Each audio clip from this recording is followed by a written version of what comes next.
You see, we're very honored to have this panel with us today, and we've actually already had the honor of hearing from Gilbert, our first panelist. Gilbert is faculty for the First Nation University of Canada on the campus here in Saskatoon. He teaches in the Indigenous Social Works program here and has an education within the same background. He's been really leading work and dialogue and activities for the city of Saskatoon around reconciliation. He is a member of the Yellow Quill First Nation. Welcome, Gilbert. Good afternoon. I guess the topic that I want to talk about is community-based research in the First Nations communities, and that again we're finding at this day and age, we ask ourselves, when research comes to our community, and that, especially Yellow in that, we've had it in the past. We're finding that we're being researched to death. You're going to hear that across the board, and that we go to do research, especially on First Nations reserves and that. And again, we find that research has its positives, but then again, too, it leaves many disappointments. And research coming into the communities and that saying, the intentions are good. Don't get me wrong, the intentions are good, but once the research is done, again in the past, and it wasn't owned by the First Nations communities. And that researchers would come in and give the hope to people that something is going to come. Something good is going to happen from the research that's being done, and that only to find that there's a lot of disappointment in that, and that's why the First Nations say, why are you coming here and that? We've heard this before, and that. Nothing's changed. I can go back 20 years, back in my home community, and that. What has changed in 20 years? Still, of course, people that's living in Canada and that, healthcare, are still hurting in that. All the sicknesses that are out there and that, HIV, and that, in Canada and that, highest rates of HIV, and still I hear more research is going into it. So when does it end, and when do we start hearing the positives of it? So again, we heard 1991 RCAP was Royal Commission on Aboriginal Peoples. 91, we had some good recommendations that came out of there. Where did they go? Again, a lot of research that comes, we find that it just gets filed. It's forgotten. Again, that's why in First Nations communities, so people are more cautious now. Okay, and one of the good things though is that we have ownership, possession, access, and possession. And one of the things that came out of there is that people now are starting to realize that the research that's being done on this, we need to own that, and that's where I guess OCAP came into play in that. And how to do that in First Nations communities. You have to make sure that chief and council are involved in that whenever research is going to be done on anything. Protocols must be followed on how to approach the people and the elders of the communities. Ceremonies need to be held to honor the people and the work that's being done so that there's positive outcomes out of it. We find that research needs to be accountable. We have no more of this coming in and giving us these hopes that things are going to change. As I said, 20 years ago, I look back and have things change on ownership. So again, we need to make sure that people coming in, have some action behind it, positive action behind what it is that they're researching. So again, I highly recommend that each researchers in that, meet with the leaders in that, going into these communities in that. And, I must say that research has really done some very good things on our reserve in that. We got a new water plant that we've been fighting for 20 years, I think. We fought with INAC and that, and it was research that came in and helped us get that water plant. So again, there is good research that's there, and again, in this case, they work with chief counsel and the people in a good way, honorable way. So with that, thank you very much.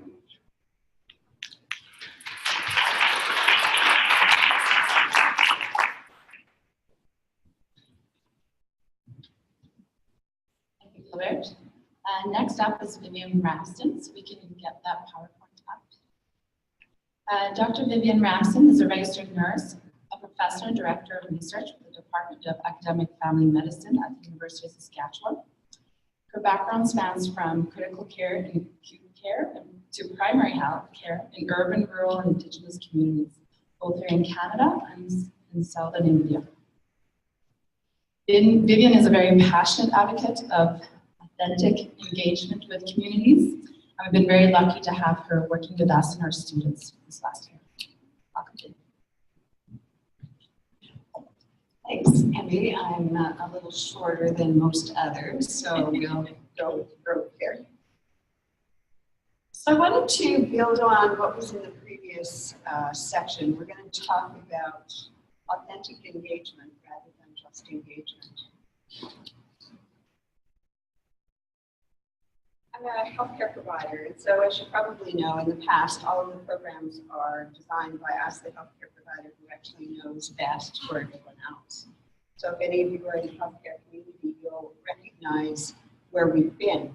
But the whole point is to look beyond that. Oops, this one. To look at authentic engagement as a process. And it's a process that takes time. And my experience has been that it takes about 12 months to build a relationship before you even consider asking a question. The need to respect a community's cultural and traditions is critical, and so our values are the values of the community, not mine necessarily. So we need to negotiate what that should look like as we begin a process of engagement. But one of the things that we need to consider are ethics, where the research is likely to affect the welfare of the community. We need to engage the participants of the community in the process, from the beginning to the end. We need to look at data sharing agreements and ensure that, in fact, as Gilbert just mentioned, the OCAP principles are actually adhered to. As we're doing that research, one of the other ethical principles is that, in fact, we should be building capacity in the community, co-creating the questions, applying the research, building the capacity of the community members to be a part of it, looking at how to collect the data, when to collect the data, what does it look like, and what's the interpretation looking like.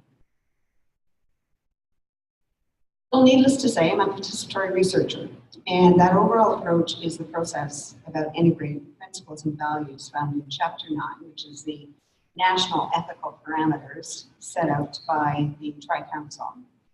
And it needs to be done with and viewed as a partnership, and an equal partnership. We need to look at co-ownership, co-decision making, and co-partner engagement. Recently, I had the opportunity to work with a community in northern Saskatchewan where we had 100% response rate. 238 of 238 homes were actually involved in the process of considering whether or not smoke-free homes actually change their environments. Those relationships are key to that kind of an outcome. And it would not be possible without authentic engagement. When considering whether or not the authentic engagement is actually part of the bigger process, these are the questions that the community needs to be asking you, the researcher. Are individuals, patients, organizations, and communities equitably involved in all appropriate aspects of designing a proposal?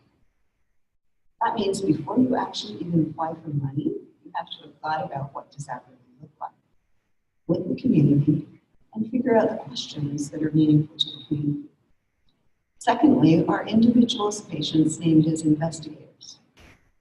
We know about knowledge users if you're applying for CRRF funds, but in fact, how many of those knowledge users actually become investigators, either principal investigators with you or in fact co-investigators and are part of the leadership team? Last but not least, we need to think about what does that really look like? Are they involved in actually the analysis and the interpretation and sharing and disseminating the information at appropriate conferences such as this? Why? Because it's their data. We are facilitators. And in that process, we're actually supporting the work that they're trying to accomplish within a system.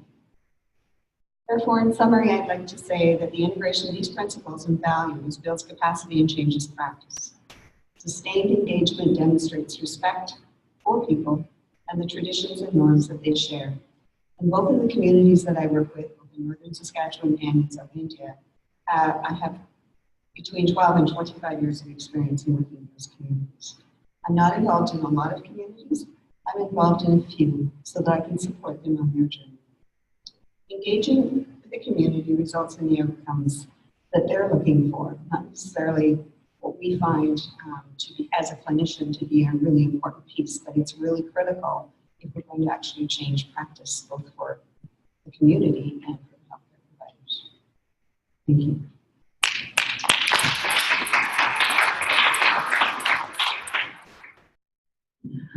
Next, I would like to invite up Bob Patrick. Dr. Bob Patrick is a professor and chair of Regional and Urban Planning Program with the Department of Geography and Planning here at UofS.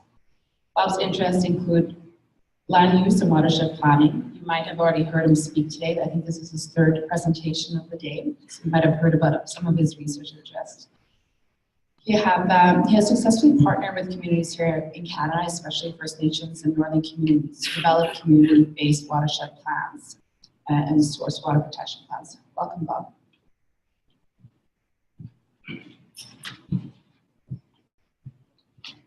Thank you, Emmy, and thank you, other panel members here. It's really an honor, privilege to speak after you, Gilbert, and to be on this committee and on this panel. I'm not sure I belong here. I never started out as an Indigenous scholar at all. I don't pretend to be one. But I have fallen into this work, and I don't know, it's difficult to explain how, but I think it's partly just the welcoming and just the incredible embrace I felt working with Indigenous communities. I grew up in Vancouver, went to a high school, elementary school, only a couple of miles away from the Musqueam Reserve. There were never Native kids in my education. I never, hundreds of kids were down in the Musqueam territory, and we never asked why, and we were never really told why. We learned about all kinds of things happening in Europe and around the world, and so. Of course, now I know why, and there was a residential school in the Fraser Valley, and that's where all those kids were going. And so we were all lied to, and as Gord Downey says, this isn't the country we think it is. So I guess that's how I've fallen into this work. I'm just, now that I'm a professor, I'm getting an education, and I'm getting that education in all of the First Nations that I visit. Many researchers like myself claim to be doing community-based research. We go to communities and we extract information and we go back to our universities and we use that information for our own benefit. We get our masters and our PhDs and on we go. I really think few of us from that example are actually doing community-based research. We're really there for ourselves. And so to step back and to say, well, what is community engagement? What is community-based research? And we just heard what it entails following OCAP principles. But from my own experience, to adding to that, we really need to ask ourselves, who is setting the research question? if I arrive with the research questions all laid out, I'm not really answering anyone's questions but myself. Who decides on the research methods? And there's wonderful methods that have come forward in some of the communities where I've worked. One was a source water protection plan, and we were going to hold an open house. And the idea was to sort of set up in the band office and have members of the community come through. And one of the committee members said, no, we're not doing that, Bob. We're going to go to the school. We're going to go to the elementary school. We're going to set up in the gym, and we're going to have coffee and donuts, or not coffee maybe, but juice and donuts, and talk to the kids about water and the importance of water in the community. And so, you know, how is the information stored? Who holds on to that information? How is it used? How can it be beneficial to the community?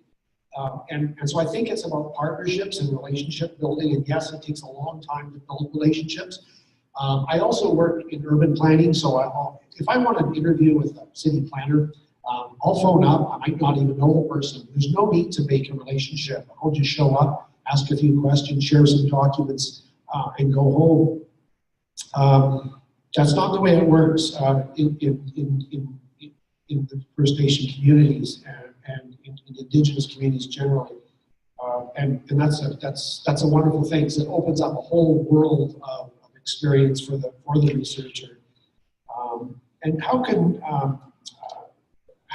it be beneficial to the community? I guess that's the very first question I'll ask myself. I'll be going down to Okanese tomorrow, starting on a climate change adaptation strategy. And I'm not going to arrive with any materials. I'm just going to arrive and sit down, and there's a committee that's been formed, and get into a discussion, conversation, and build that relationship of trust, reciprocity, and relationship building. And I think all of this is part of this reconciliation that we're moving forward toward.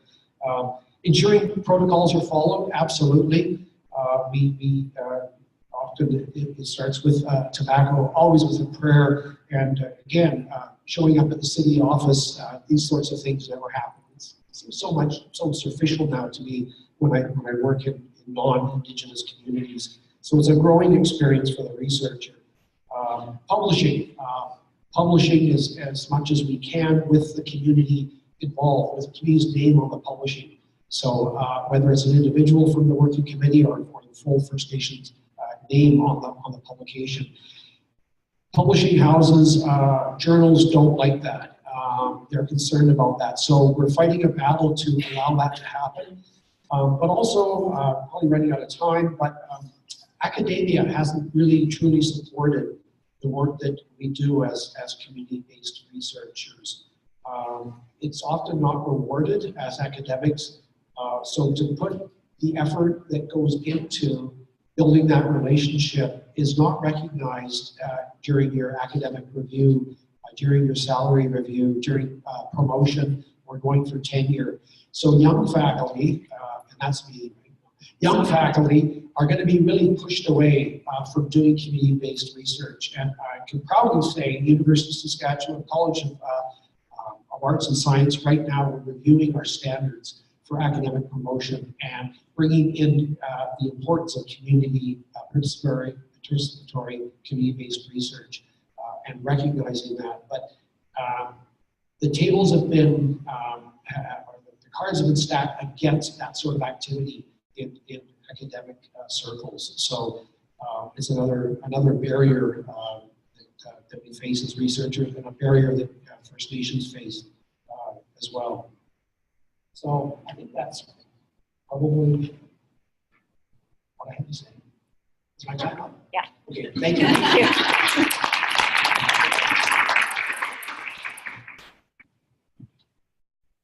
Thank you, Bob. Now we have Dr. Bonita Beatty. She is professor with the Indigenous Studies Department with UFS. Bonita has a research interest in governance, public policy, health, and capacity building among Aboriginal populations in northern Saskatchewan. She's from Desjarlais and a member of the Peter Valentine Nation. She's been really one of the big minds at University of Saskatchewan in the province behind northern nursing and graduate programming in the north. So welcome, Bonita.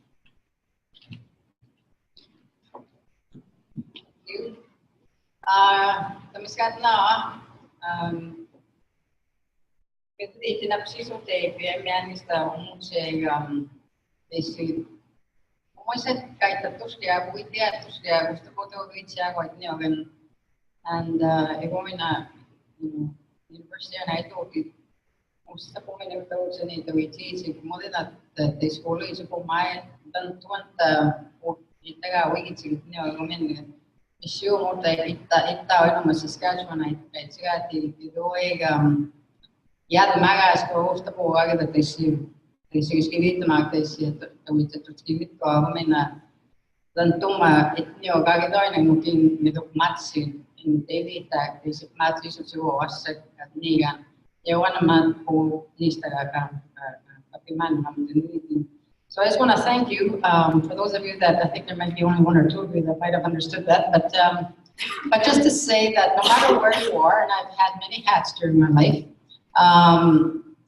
that you're always in the process of community development, no matter what position, what role you play, where you're hired. And it's a philosophy. It's not just a philosophy. It's kind of a passion. I think you wouldn't be sitting here if you weren't one of those. And I think anytime you're, the best public services is always as local to the community as you can. And if it's not there, then you wherever you are, that you advocate and you pull everything that you can do, mostly pulling people like Bob and others to come in and to provide some technical help where there is no technical help. And then at the same time, though, training people so that they're able to stand on their own feet. And we're all of us, I think in the communities when we start to work with people, you get that same message from the people you're working with. How do we train the young people? How do we help the elderly, the vulnerable? How do we better our public services? What can we do to build entrepreneurship and development in our communities so people can make their own living? Isn't that what treaties were about? The ability to make your own livelihood, to continue your way of life and your cultural values. That's just a human right. And so that is one of the reasons why I've never really changed in that, other than, you're a professor and so on. But I worked in government for about 10 years. I've also been a health director. I was one of those people that rose or grew up during a time where self-government, self-determination was the thing. But I never quite knew what that really meant, so I figured I better go down in our communities. And after I finished, first degree, I went and lived and tried to figure out what that meant. People are all trying to figure out what that meant, setting up their governance structures and learning to relate. And by and large, at the end of the day, it's all about capacity building. You build capacity with individuals and one by one, oftentimes. So I just want to tell Bob and others that are sitting here, they're far too humble in what they say they've done, because Vivian Ramsden there really helped us in our communities when we did our study for converting our fee-for-service that the doctors used to charge each of the patients, and we converted it to a salary-based contract. Meaning that they would, instead of seeing 120 people a day, they saw 20 to 25 people, which is more normal. So that's a difference. And that came about as a result of research. So you see, research can be extremely practical and is needs-based. And I think people forget that, when you're a young researcher and and particularly if you've gone through just a master's and so on, you haven't had too much lived experience. And you want to help, but you don't have that opportunity. You don't know how. Well, you have to get to know people in order to get that opportunity, and they'll provide that opportunity really quick, and that is the needs-based. Where you run into trouble is when you think you know it, and you go in there and you put it down there and you try to make it work. It doesn't never work like that, whether you're government policy and government researcher, or whether you're in the academy. So I'm coming out with a practical benefit. Research has done that. And I've been involved in many research projects, from a national, a national base to a north-wide base, to even a little local community base. And by far my favorite are the little local community bases, because you start to finish, you see it happening. And really, what is research to be used for? It's for program development.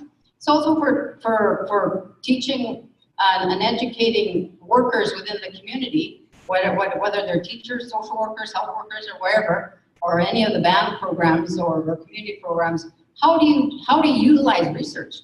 We get all excited about all the great information that's coming, but how do we use research? And in one case, and I just want to quickly end with some of that, is that we've informed Elections Canada how to engage youth in coming out to vote. That's one of our NAP studies, and you'll see that the description of that study is in Northern Voices. If you just Google it, Northern Voices, it gives you that sort of the political culture study that we did, and we did a North-wide thing. And the other thing is that it was used for the first time in there that we substantiated the fact that Indigenous culture, Indigenous values, people actually living out on the land, creating a livelihood on the land, you know, like over 70% of the people still practice that in the North. And people kind of knew it in the gut level, but they didn't have a substantiated sort of viable base that they could use and say, hey, look, we need this program. We need to have cultural camps. We need to be able to have training programs for whether it's commercial fishing or trapping. We need to be able to encourage kids to make livelihood and so on. And things like the Junior Ranger program, which one of our students, Jim Searson from Orange, is trying to establish. You know, so it blends traditional knowledge plus a practical program, essential life skills program for kids. You know, something that provides them a structured opportunity that they never had before. So those are the things. It's actually bringing in resources into the community, as well as that exchange from the community back. And with the programming that we've done at the university, we've set up graduate programs, now working on a certificate program actually, to bring the university into the communities and the communities of the university. We can do it now with the digital technology that we have. And we all have to do things a little more flexibly and be a little bit more open.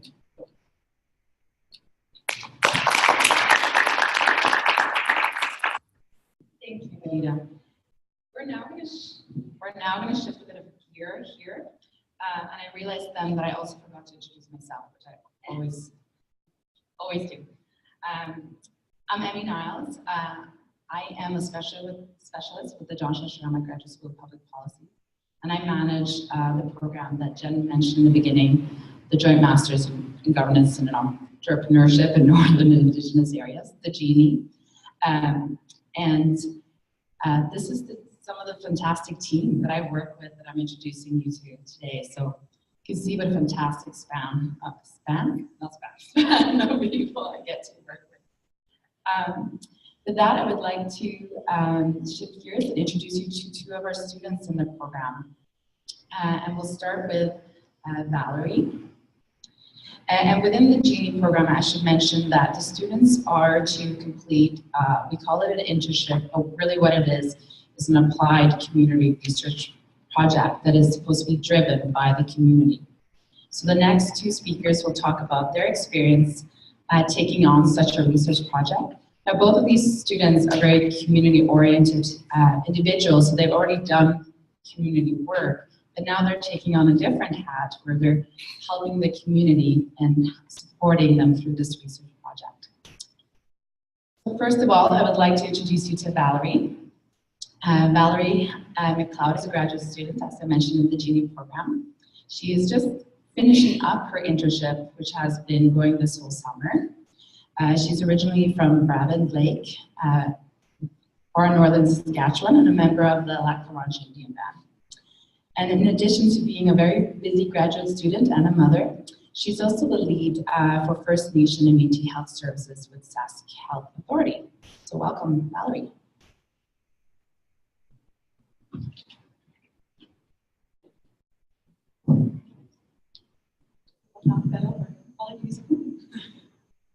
All right, well, good afternoon, everyone. Like Emmy said, my name is Valerie MacLeod. That's my English name. My Cree name is Iskum Kahiwasku, High Eagle Woman. And my nickname that my grandfather had named me when I was born was Wachuskus, because my biological dad, his last name was Rat, and I was born prematurely, and I looked like a little muskrat. So the name stuck with me. Family back home call me Wachuskus Muskrat, so I love the name. So part of my research it's taken me a year to come to this point. Some of the background, I actually had approached Professor Lee Irvine with First Nations University in Prince Albert, who came to be a part of the Wichita conference that's happening actually next week. It happened last year, and I knew I wanted to do something as part of my practicum project this summer last year, and looking at bridging Western healthcare as a nurse. I'm a registered nurse, and how do we incorporate and build that relationship with our Indigenous people? Because where I work, we know that our people are not being heard. You know, they need that advocacy, we need that language and translation and interpretation, and there's such a huge gap happening in our healthcare system. And I wanted to find a way, what can we do? So I thought, okay, well, I know Willie, I've worked before. And I approached him and asked him, you know, with tobacco, making sure we honor our protocol, and asked him if he could be my community guide and research guide, and he agreed, and we planned to set a date to go out to the community, and it turned out I wasn't able to go that day that we planned, and I tried to contact him for a whole month after that, almost every day, sending email, calling the community, trying different ways to get a hold of him. He doesn't have a personal cell that I could reach him, and so found it really difficult, couldn't make it during the weekend and all these things. So Gilbert actually came and he told me, I'm worried that you're not going to get your research project done. So he said I could be your community supervisor. And I said, oh, thank you. Thank you, Gilbert. So Gilbert is from Yellowpool, as you mentioned, and I thought, okay, well, this is what I want to talk about is the Indigenous ways of knowing, and then how do we bridge that gap and that relationship and build that trust between the community and the Western healthcare system. And I found out, you know, I was trying to do some research, and it was a struggle. So working with Jen and working with Vivian as my academic supervisor, and Gilbert and Emmy, we actually came together as a group, and really they told me, you got to focus on a certain, you know, when what you're looking at is really, really broad, you need to focus and narrow down your research topic. So I ended up looking at the maternal health policy to see if they had maternal health policies with an Indigenous focus. Was there any content from an Indigenous lens? And with the research that I've been doing, I'm currently working on still, is that in Saskatchewan, very little. I was told that Prince Albert has some, but online, when I'm doing research online, I couldn't find anything. So I found that I have to try to make sure calling these places and finding what does your policy look like, because it's not online. You know, so making sure that I'm actually making these phone calls or communicating to find out what's going on in the community.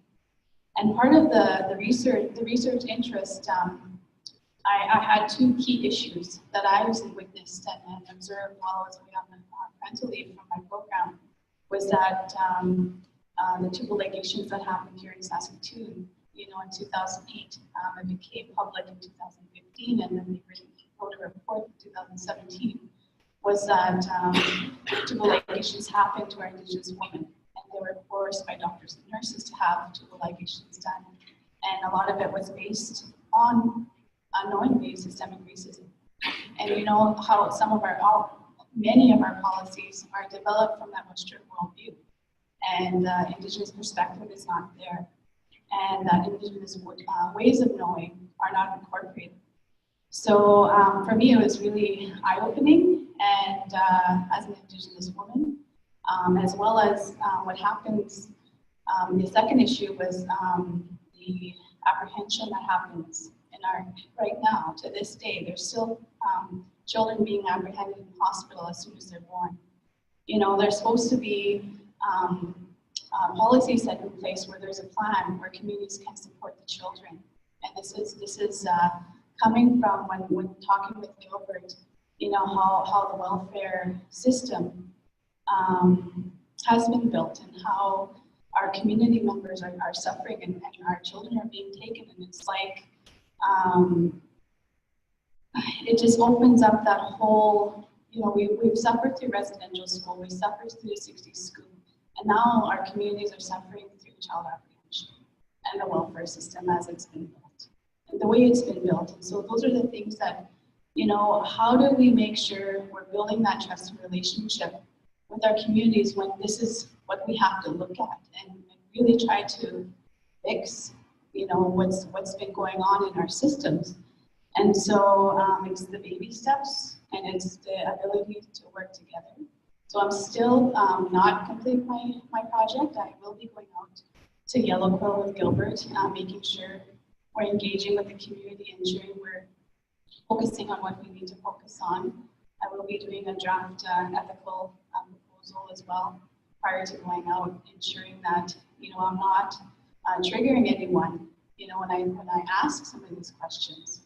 So it's still, like, for me, I'm very passionate about the work I'm doing, and I needed to make sure I followed protocol. I needed to make sure that the communities are going to be heard and that there's something that we can actually do. And part of the framework was looking at ethical space and how Irma had talked about that and started his research in 2007, and how important it is we understand our own worldview and way of knowing and how another person or group understands their own worldview. How do we bridge that? And how do we make sure we're not imposing on one another and we're able to work together? So, am I done my time? 5 more minutes? 5 more minutes, oh, okay. So, I thought I was speaking for a really long time, but so I guess I'll go back into some of the research questions that I initially asked was, are there any policies in Saskatchewan related to maternal health care that focus on or support any aspect of Indigenous maternal health worldview?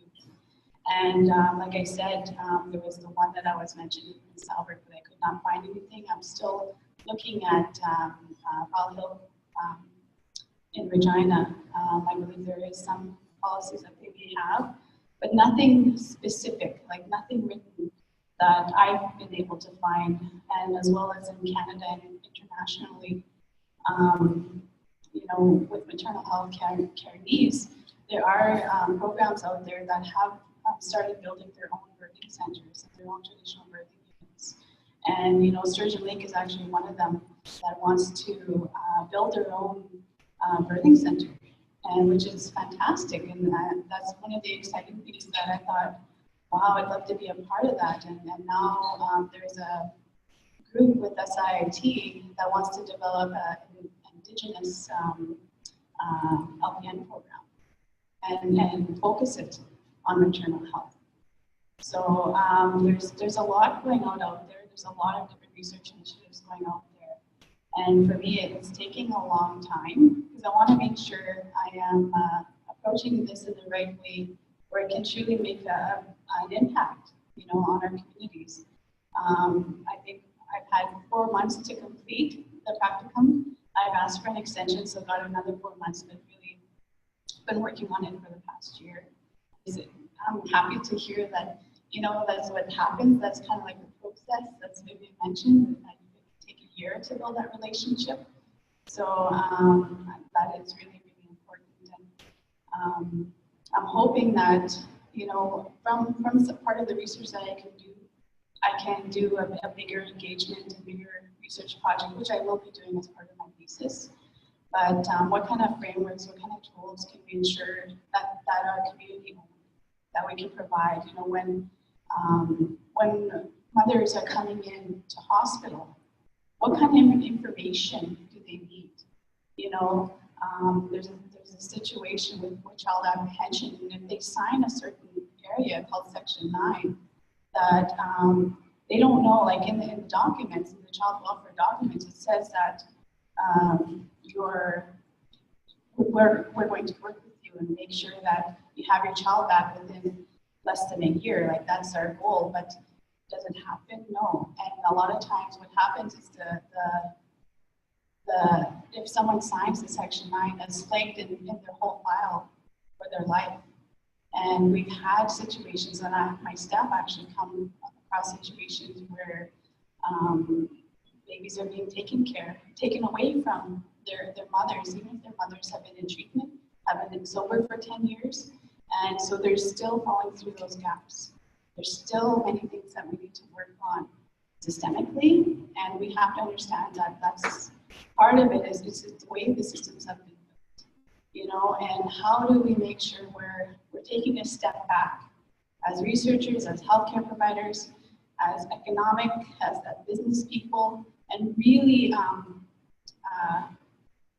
create that ethical space and maintain our own boundaries and give everyone equal opportunity to speak. You know, we talk about equitable care in healthcare, and some people do need extra resources, like our program with the Nations Beatty Health Service. And why do we have to keep fighting? Why do we have to keep fighting the system? Why do we have to keep saying that systemic racism exists? You know, when there's proof that tubal ligations have been done and historically have been done. You know, that is cultural genocide that happened and still has happened. And so these are, as you can see, this is my passion, and it really broadened my own, it opened my worldview of what the changes need to happen, but there needs to be action now. And I'm grateful that we have a panel of experts who can share that, and all of you, that we can come together and situations like this and be able to share and listen to one another.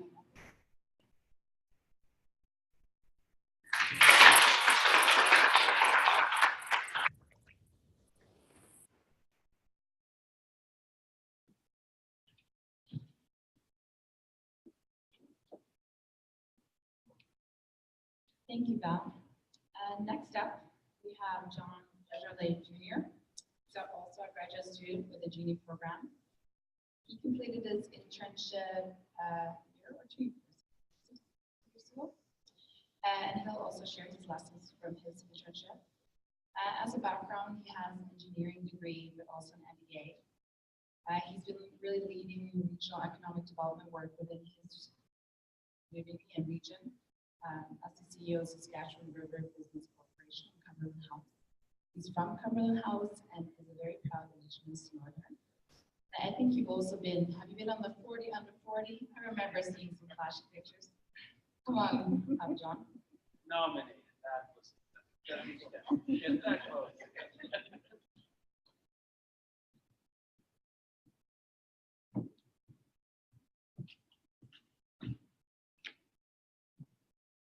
Up there. Thank you, Emmy. First of all, it's an honor to be here with this panel amongst this group. And so I'll try to do these discussions justice. It's valuable lessons learned. So Bob, he didn't mention, but Bob is my adopted father. Long story. But anyway, Bob is my supervisor. Was my supervisor for my internship and is my supervisor for my thesis going forward. And so I knew Bob was a great fit right away. One, because he always buys lunch. And two, he gives kids coffee. Which I find pretty interesting. Yeah, so we all just learn. So one thing he did mention though, and then this is kind of where I'll start, was he mentioned research questions being developed and derived in the local community. And so that's one of the, it's one of the things that this internship, I guess, really nailed home for me. And so how it started was the community was engaged and asked, what are your biggest pain points? So the community came back with a few different kind of pain points, and that's what really drove the research questions. And so there's been two, I think, major pain points for the community in Cumberland House. One is the upstream EB Campbell Dam and its impacts. The other one is the Highway 123. And so Highway 123 is an award winner.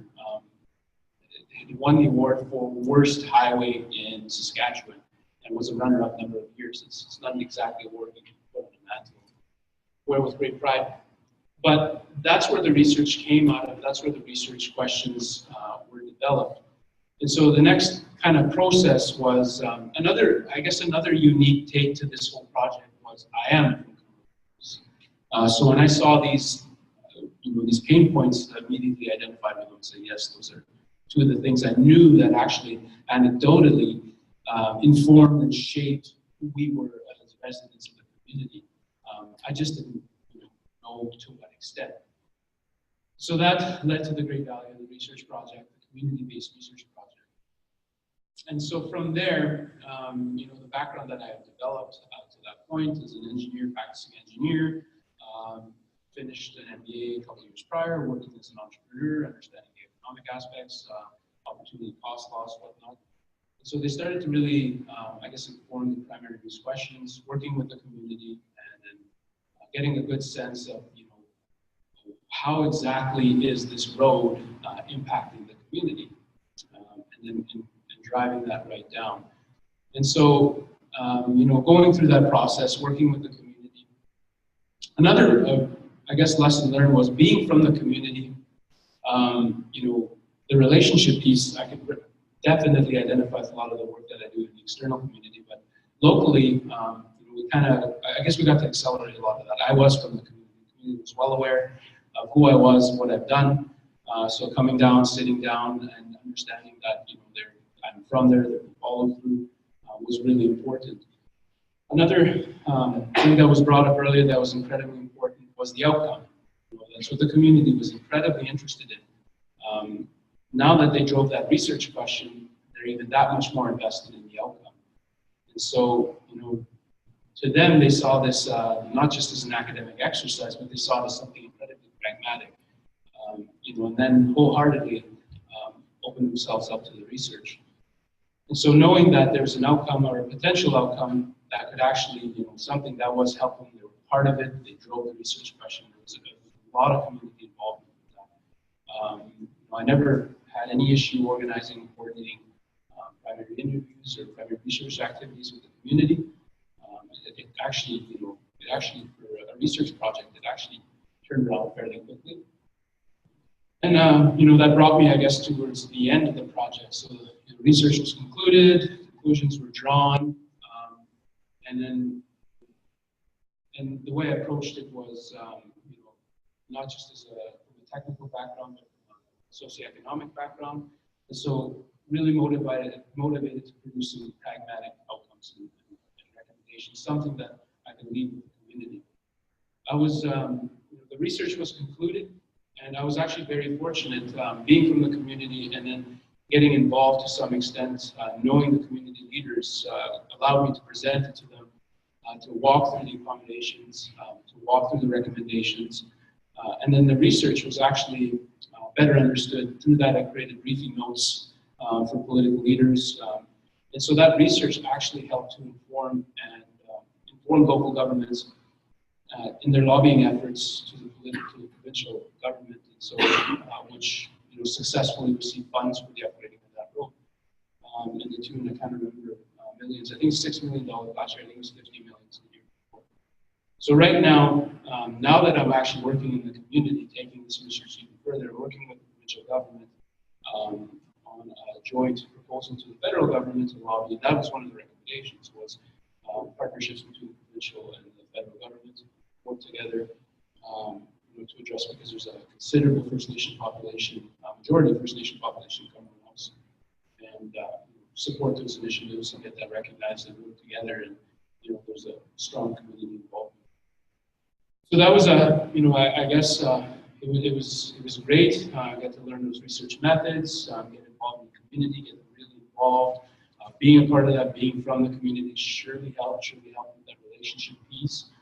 And it was a great exercise, and it was a positive, practical outcome to it. The road is fantastic this year in relation to last year. And it was incredibly, it was a real personal experience for me actually going through this exercise. Like I said, anecdotally, kind of had an understanding how much this road impacted the identity of the residents of Cumberland House. And once I actually got to do the research, it was amazing. It was profound how actually it informed the identities, the socioeconomic opportunities, economic opportunities, pure economic opportunities, health outcomes. And it's fascinating how the community has learned to live around the reliability of this highway. And so being in the community, continue to, I guess, engage them on that topic and value in that respect. They were a big part of it. So that was a great experience with my community-based research. I was also involved on the flip side of a project which was intended to be very a resource-based for the community research project as well too, but the outcome wasn't as ideal. And so there's been plenty of research going around in the community in a lot of different respects. There's been research that have looked at the impacts of this Dam, which is incredibly valuable in terms of informing how does it move forward. There's still research gaps in that regard, but the community was struggling because some of that information, which they were a part of, ended up being used in the duty to consult process, and the community wasn't aware that during that research exercise, and so that was a very, very tough lesson to learn for the community, but also for the academic institution for that research. It was sincere, it was designed to help the community, but at the end of the day, it was out of both their hands and it was used in a sense that didn't really benefit the community. In fact, the opposite actually works against their claim in terms of the result. And so I've been directly involved with that process, and so that's I guess an example of when we need to know what the outcomes of these are, how to protect this information. The community needs to know that if they're going to open up to these type of research projects, that they need to know what it's being used for. If it's used to inform a duty consult, that's fine, but they just need to know that going into these projects. So that was a less than ideal experience with that. Yes, and so I've been really fortunate to be involved in this program, the Genie program. I wasn't exactly sure what it was when I applied for it. It had Genie at the end of it. I thought, isn't that great to have at the end of your name? Genie, John Desjarlais, a Genie. So I applied for it, and it just worked out that it's a fantastic, amazing program. And it's not true. So let's say, but I've been involved with a lot of the different activities that the students have been involved in. I know I've worked with colleagues in different cohorts that are also from the community that are doing projects within the community. Again, what are some of the things that are really informing those research questions, which are really valuable for the community and opening up and they're essentially partners with this project, providing that valuable information, great academic lessons that are being learned from that in terms of the research methods, but also just the outcomes of that aspects. And so it's been a wonderful exercise and great. Thank you.